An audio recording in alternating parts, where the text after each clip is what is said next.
내 인자가 오리라. 아멘. 오늘은 대림절 첫째 주일입니다. 대림이라는 말은요, 기다릴 대, 이말림, 한자어로 이렇게 사용해서 오심을 기다린다라는 뜻입니다.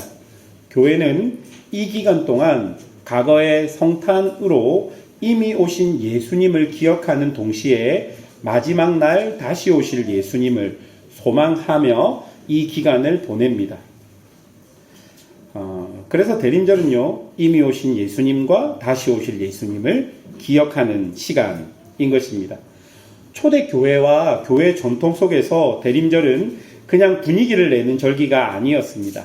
가정과 교회 공동체에서 초를 준비해서, 대림초라고 하는 초를 준비해서 매주일 그것을 하나씩 키며 어둠을 밝히시는 빛이신 예수 그리스도를 기억했고, 금식하며 자신을 돌아보고 회개하는 기간으로 삼았습니다.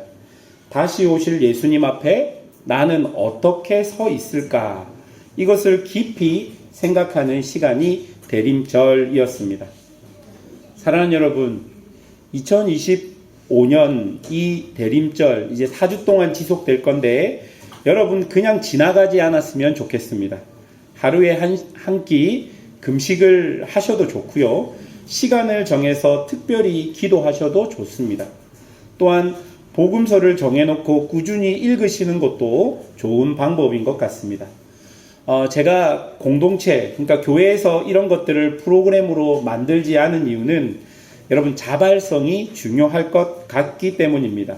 스스로 주님 앞에 내가 이렇게 해보겠습니다 결단할 때 그 시간이 훨씬 깊이 우리를 변화시키는 시간이 될 것입니다. 여러분, 오늘 본문은 교회력에서 대림절 첫째 주일에 읽도록 정해진 말씀입니다. 이 말씀은 우리에게 주님의 재림을 생각하게 합니다. 그리고 재림을 생각할 때 반드시 붙들어야 할 한 원칙을 우리에게 알려주는데요. 무엇이냐면요, 그날과 그때는 아무도 모르지만 주님은 반드시 다시 오시기 때문에 우리는 오늘 이 자리에서 깨어 준비하며 살아야 한다라는 것입니다. 여러분, 주님의 재림을 기억할 때 반드시 기억해야 되는 것, 아무도 모른다, 그러나 꼭 오신다. 그래서 우리는 어떻게 해야 된다? 깨어 있어야 한다. 이 세 가지를 꼭 기억해야 할 것입니다. 그러면 오늘 본문을 통해 한번 살펴보도록 하겠습니다. 첫 번째로 살펴볼 것은 알 수 없는 것입니다.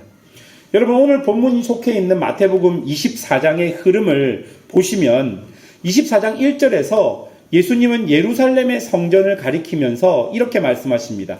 이 성전이 돌 하나도 돌 위에 남지 않고 다 무너뜨려지리라. 그러자 3절에서 제자들이 조용히 예수님께 와서 여쭈어봅니다. 어느 때에 이런 일이 있겠사옵니까? 또 주의 임하심과 세상 끝에는 무슨 징조가 있겠습니까? 예수님께 물어보죠. 여러분, 예수님은 성전이 무너질 것을 말씀하셨는데 제자들은 그것을 주의 임하심과 세상의 끝, 곧 종말로 연결해서 다시 예수님께 물어보는 것을 볼 수 있습니다. 여러분, 왜 그럴까요? 왜 그러냐면요, 유대인들에게 성전은 곧 하나님의 임재의 상징이었습니다.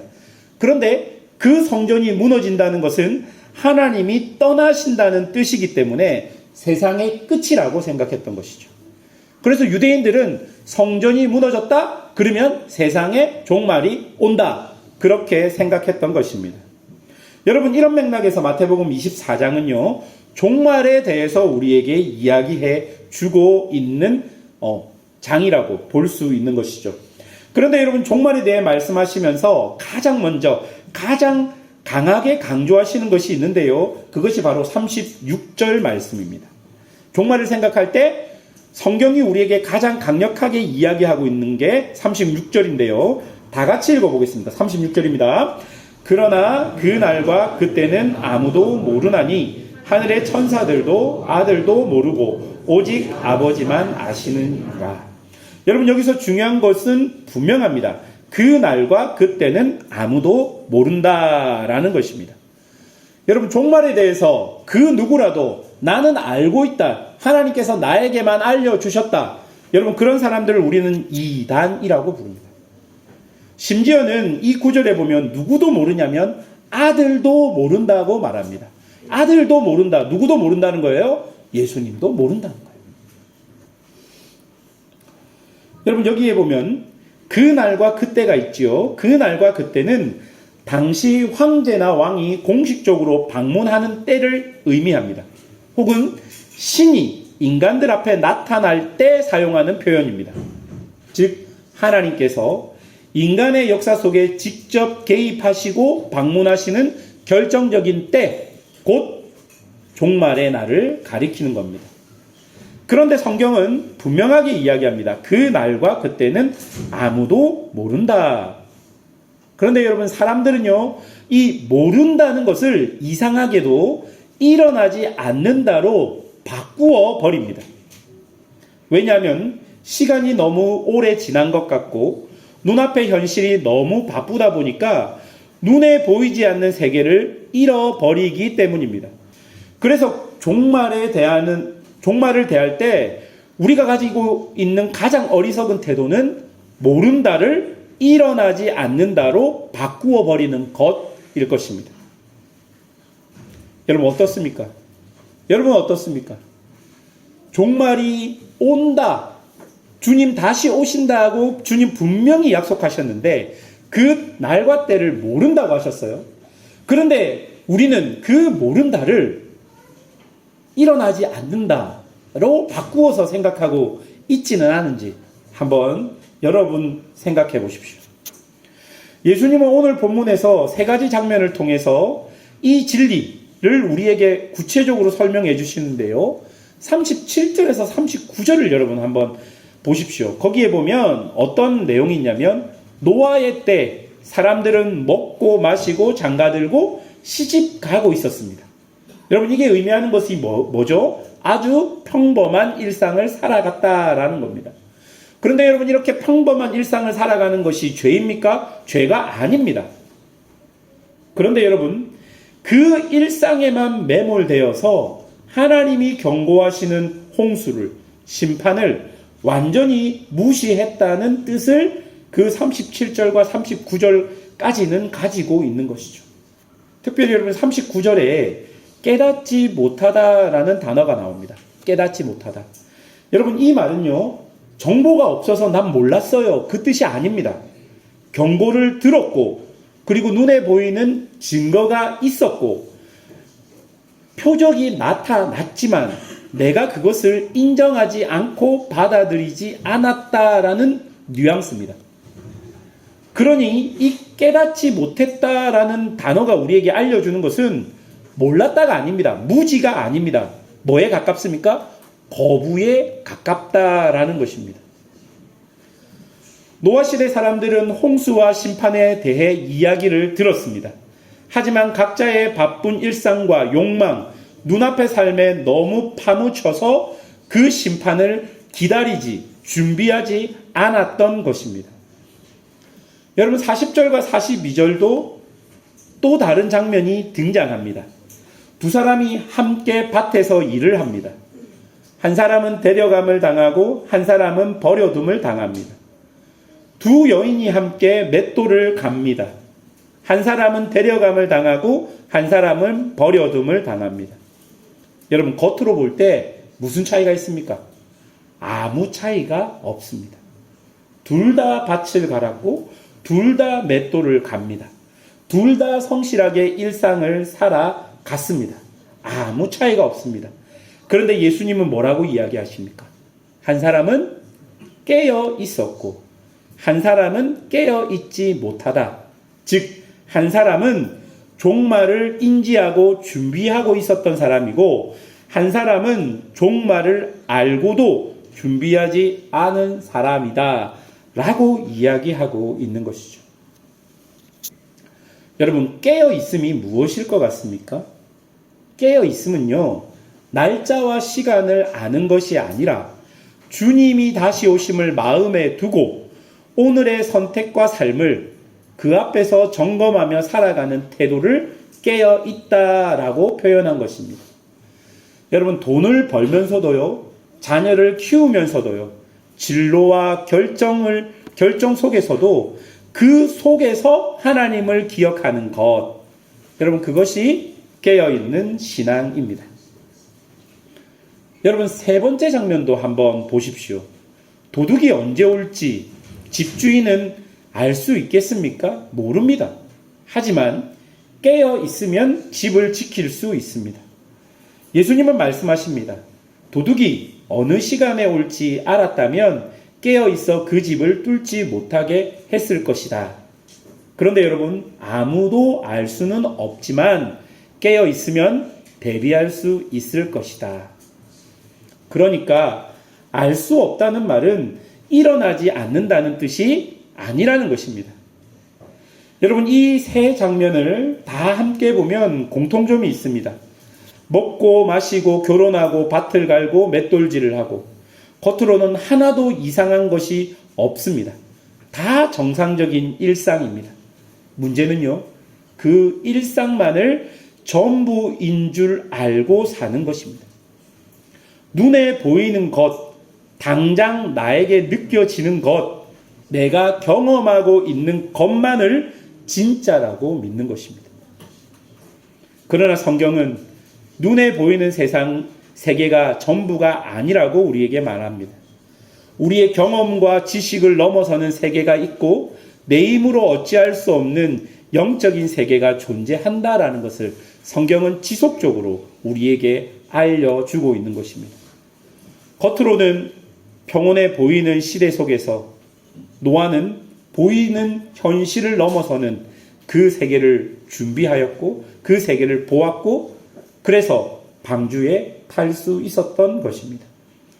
사랑하는 여러분, 알 수 없다고 일어나지 않는 것은 아닙니다. 그날과 그때는 아무도 모르지만 그래서 더더욱 오늘의 일상이 영혼과 연결되어 있다는 사실을 잊지 말아야 합니다. 하루하루 살면서 하나님이 존재하는 것, 그 하나님이 우리에게 주신 약속이 있다는 것을 꼭 기억하며 살아가야 할 것입니다. 두 번째로 우리가 본문을 통해 또 알 수 있는 것은 반드시 알아야 하는 것입니다. 우리가 본 세 가지 장면에서 또 한 가지 것이 강조되는데요. 그날과 그때는 알 수 없다가 강조되고 끝나는 것이 아니라 그리고 그 뒤에 뭐가 또 강조됩니까? 반드시 그날과 그때는 온다라는 것입니다. 39절에서도 인자의 임함을 말하고 42절에서도 44절에서도 인자가 오리라, 인자가 오겠다고 반복적으로 말씀하십니다. 다시 말해서 언제 오실지는 알 수 없지만 오시는 일 자체는 절대로 확실하다는 것입니다. 그렇다면 여러분, 우리는 어떻게 주님이 다시 오는 것을 확신할 수 있을까요? 왜 그럴까요? 가장 중요한 증거는 하나님의 말씀인 성경 때문입니다. 성경은 한 목소리로 뭐라고 이야기합니까? 하나님은 신실하신 분이다라고 말하고 있습니다. 여러분, 구약의 모든 역사들을 여러분 한번 생각해 보십시오. 죄로 인해서 소망이 없었던 아담과 하와에게 하나님은 여자의 후손을 보내시겠다 약속하셨습니다. 그 이후로 인류는 여자의 후손을 기다리면서 역사를 걸어왔습니다. 하지만 하나님은 그 여자의 후손이 언제 오실지 날짜와 시간은 알려주지 않았습니다.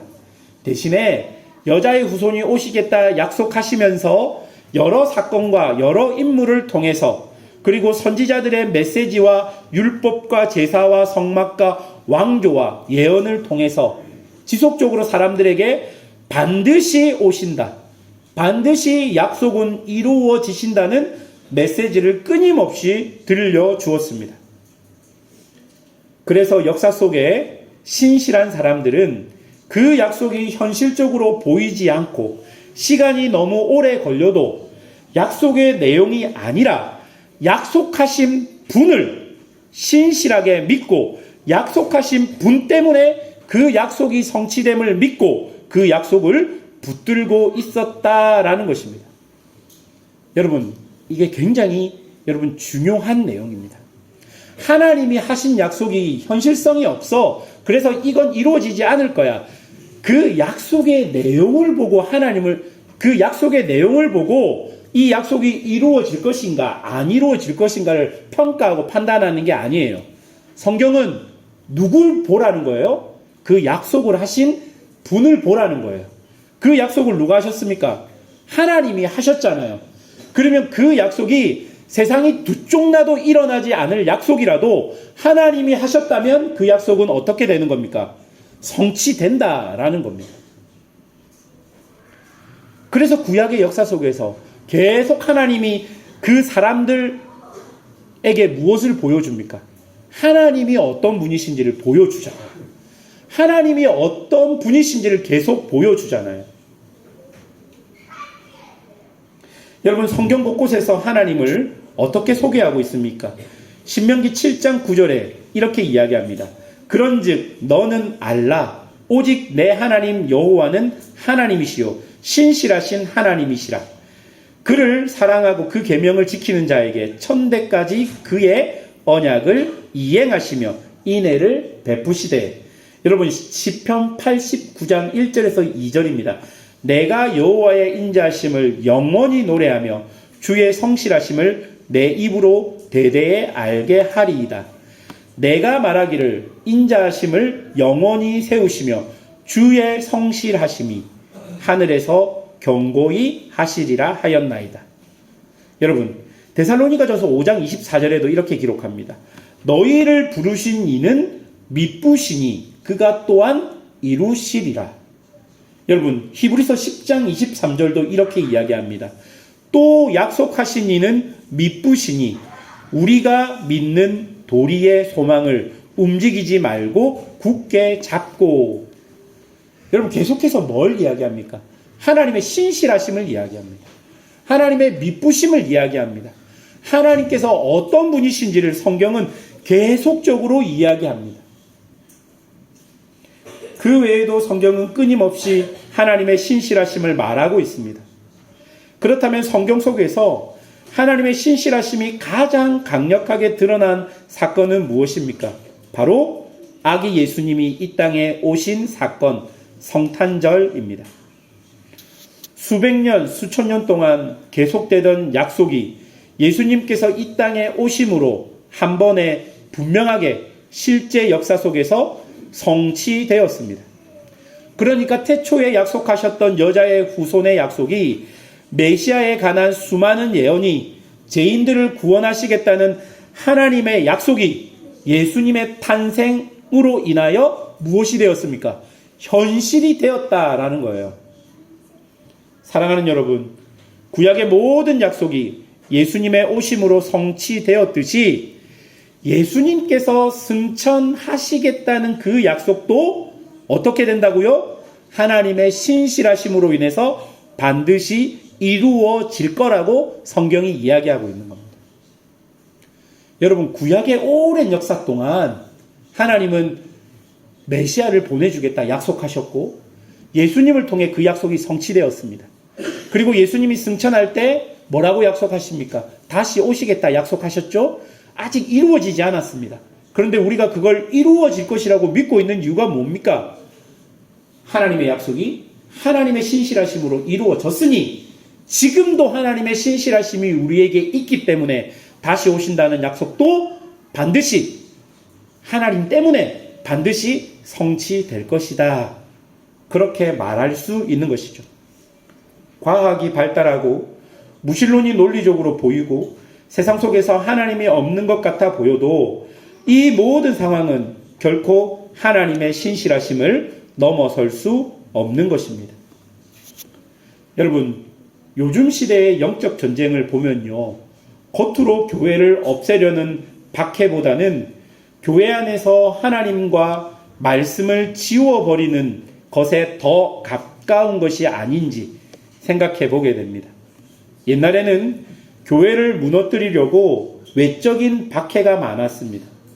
그런 외적인 박해 속에서 성도들이 교회를 지켜야 했다면 지금은요, 교회를 다니고 찬양을 부르고 설교를 듣고 성도 간의 교제를 하는데 이 모든 어떤 신앙의 행위라고 말하는 이 모든 것 가운데 실제로 하나님이 계시지 않는 그런 상황들이 펼쳐지곤 한다는 거예요. 이게 우리에게 주어진 영적 전쟁이 아니겠습니까?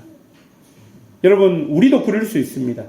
설교 속에서 하나님의 뜻과 회개와 복음보다는 위로와 자기개발의 메시지만 찾고, 찬양 속에서 하나님께 드리는 경배보다는 감동과 분위기에만 즐기고, 교제 속에서 하나님에 대한 은혜 나눔과 고백들이 아니라 자녀들의 성공담, 돈벌이, 세상살이의 이야기만 가득하고 말씀 나눔과 은혜 나눔이 거의 없는 모습이 실제로 현재 교회 안에 곳곳에서 일어나고 있는 모습이 아닙니까?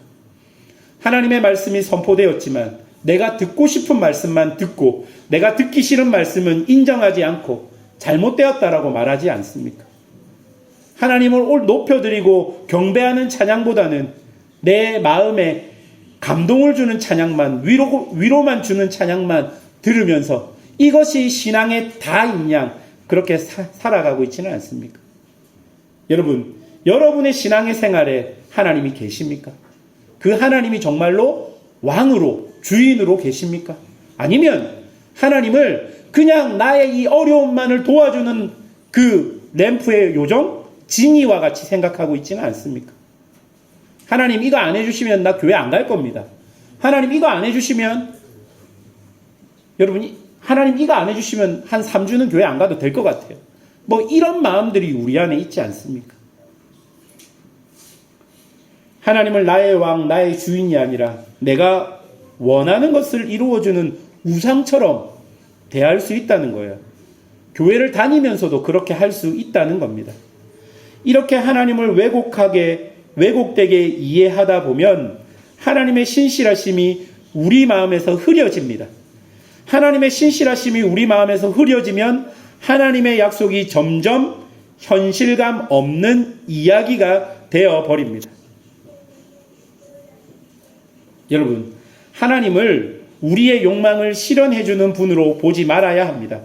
내가 주님의 뜻을 쫓아가는 것이지 주님 내 뜻대로 쫓아오십시오. 그거는 신앙생활이 아닌 거예요. 얼마 전에 누구와 대화를 나눴습니다. 이런 대화를 나눈 적이 있는데요. 그분이 그렇게 이야기했습니다. 목사님, 요즘 시대 사는 사람들은요, 정말 천국에 가고 싶어 하는 게 맞을까요?